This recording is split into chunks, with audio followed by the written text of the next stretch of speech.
Okay, so it's taken a while, but I think the penny has finally dropped. Maybe I'm not as quick as I used to be. So this is the plan. Now bear with me because this is a very cunning plan indeed. Baldrick, what are you doing out there? I'm carving something on this bullet, sir. What are you carving? I'm carving Baldrick, sir. Why? It's a cunning plan, actually. Of course it is. You see, you know they say that somewhere there's a bullet with your name on it. Yes. Well, I thought if I owned the bullet with my name on it, I'd never get hit by it. Because I won't ever shoot myself.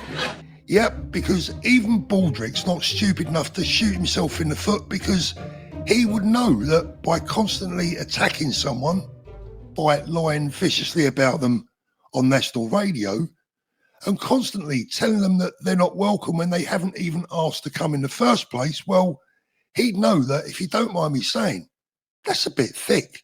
And you add to that plan that when you get found out, when you're pulled up on your lies, you play the victim. Nigel fans, we need to have a friendly heart-to-heart chat this morning.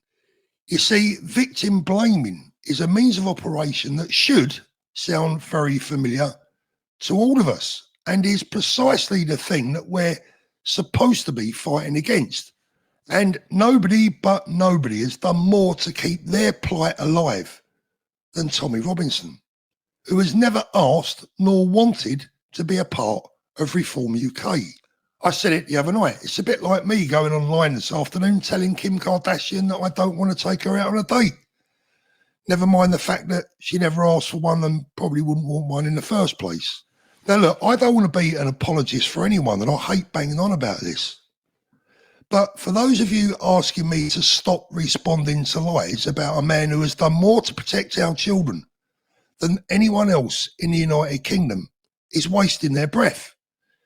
I'm a man of principle, and I know right from wrong when I see it, and I'll call it out. But it seems that not everyone is either able, in most cases they're not willing, to see the light here. Ben Habib has got it spot on. No one is saying get Tommy Robinson into reform. Tommy Robinson doesn't want to join the party, he says. He doesn't want to join the party. Yeah. That's a red herring. And all Nigel needs to do, can I just give Nigel a bit of advice if you clip this and send it to Nigel? Happy to do that. Oh, he'll be watching. Nigel, just shut up about Tommy Robinson. No one wants to hear your opinion on Tommy Robinson. It's irrelevant. Tommy Robinson doesn't want you speaking about him, and no one else does. But, you know, if you are going to speak about him in balanced terms. Try and see it from a broader perspective, and don't, you know, incessantly throw the man under a bus. Do you think he's obsessed with him? You know what?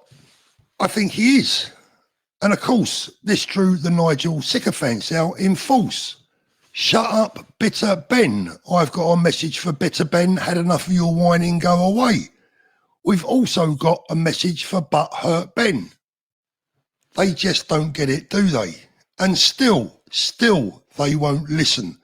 Cue the impartial voice of Isabel Oakeshott, who just happens to be the partner of Richard Tice. That said, that for both him and Richard Tice, I think Tommy Robinson, the Tommy Robinson territory, is very awkward because while they dismiss him and say, no, want nothing to do with him, Richard, I think, called them, the supporters of him, that lot. That didn't go down well. There are a lot of members of Reform UK, shall we say, have got a lot more time for Tommy Robinson than Nigel and Richard have. You see the awkward territory we're talking about? I suspect that if they are Reform members and they nonetheless are very supportive of Tommy Robinson, they haven't actually studied Tommy Robinson's background and his rap sheet, which is very, very extensive. I'd be the first person to sympathise with a political prisoner. You know, you and I have talked at great length on this show about a number of political prisoners in this country. I don't actually think that Tommy Robinson falls into that category. He's done a lot of very, very bad things, and he is not somebody that Reform wants to align themselves with. Hello? How is anyone not getting this yet? Instead of just saying that, oh, look, you know, I understand, or I can see why some people feel this way. No, she goes into a full-on attack, highlighting Tommy's past, his criminal record, and suggesting that people should do some more research, and that he's not a political prisoner. No, Isabel, it's precisely the goddamn opposite. It's you that needs to do more research. Your ignorance on this is absolutely outstanding. The Attorney General, I believe, brought this case against Tommy, and the Attorney General alone, that does make him a political prisoner. Now, I need to be clear.